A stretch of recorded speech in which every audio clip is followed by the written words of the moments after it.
തൃശൂരിൽ വൻ സ്പിരിറ്റ് വേട്ട. 2000 ലിറ്റർ സ്പിരിറ്റ് കടത്താൻ ഉപയോഗിച്ച വാഹനം ഉപേക്ഷിച്ച് ഡ്രൈവർ ഓടിപ്പോയി.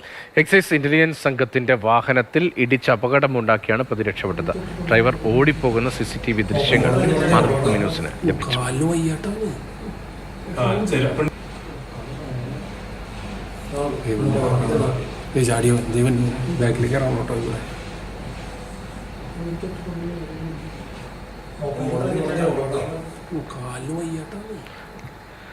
രണ്ടായിരം ലിറ്റർ സ്പിരിറ്റ് കടത്താൻ ഉപയോഗിച്ച വാഹനം ഉപേക്ഷിച്ചാണ് ഡ്രൈവർ ഓടിപ്പോയത്. എക്സൈസ് ഇന്റലിജൻസ് സംഘത്തിന്റെ വാഹനത്തിൽ ഇടിച്ച് അപകടമുണ്ടാക്കിയാണ് പ്രതി രക്ഷപ്പെട്ടത് എന്നതാണ് അവിടെ നിന്ന് MS ലിഷോയ് നൽകുന്ന വിവരം. ലിഷോയ് നമുക്കൊപ്പം ചേരുന്നുണ്ട്.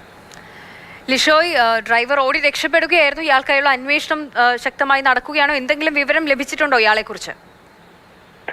ഇയാൾക്കായുള്ള തിരച്ചിൽ തുടരുകയാണ്. എക്സൈസ് ഇന്റലിജൻസ് ഇന്ന് രാവിലെയാണ് ഈ പിക്കപ്പ് വാനിൽ സ്പിരിറ്റ് കടത്തുകയായിരുന്ന ഈ വാഹനം തടഞ്ഞു നിർത്തിയത്.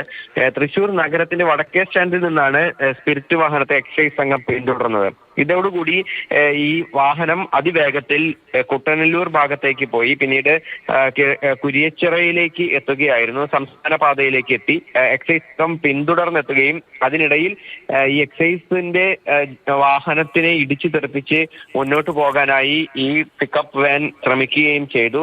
ഒടുവിൽ കുരിയച്ചിറ സെന്ററിൽ വെച്ച് പിക്കപ്പ് വാൻ പിടികൂടുകയായിരുന്നു. അതിനിടയിൽ ഈ വാൻ ഉപേക്ഷിച്ച് ഡ്രൈവർ ഓടി രക്ഷപ്പെടുകയും ചെയ്തു. വാഹനത്തിൽ പരിശോധിച്ചപ്പോൾ 43 കന്നാസുകളിലായി സൂക്ഷിച്ചിരുന്ന 2000-ഓളം ലിറ്റർ സ്പിരിറ്റ് ആണ് എക്സൈസ് ഇന്റലിജൻസ് വിഭാഗം പിടികൂടിയത്. വാഹനത്തിന്റെ നമ്പർ പ്രകാരം കൊടുങ്ങല്ലൂർ സ്വദേശിയാണ് RC ഓണർ. പക്ഷേ ഇത് സ്ഥിരീകരിക്കാനാവില്ലെന്നാണ് പറയുന്നത്. കാരണം ചിലപ്പോൾ നമ്പർ വ്യാജമായിരിക്കാമെന്നും എക്സൈസ് അറിയിച്ചു. എവിടെ നിന്നാണ് ഇത്രയും അധികം അളവ് സ്പിരിറ്റ് കൊണ്ടുവന്നതെന്നും എങ്ങോട്ടേക്കാണ് കൊണ്ടുപോയതെന്നും ഉൾപ്പെടെയുള്ള കാര്യങ്ങൾ ഈ ഓടിപ്പോയ ഡ്രൈവറെ പിടികൂടിയാലേ കൃത്യമായി മനസ്സിലാകൂ എന്നാണ് ഈ എക്സൈസ് സംഘം പറയുന്നത്. ഇതനുസരിച്ച് ഇയാളെ പിടികൂടാനുള്ള ശ്രമം തുടരുകയാണ്.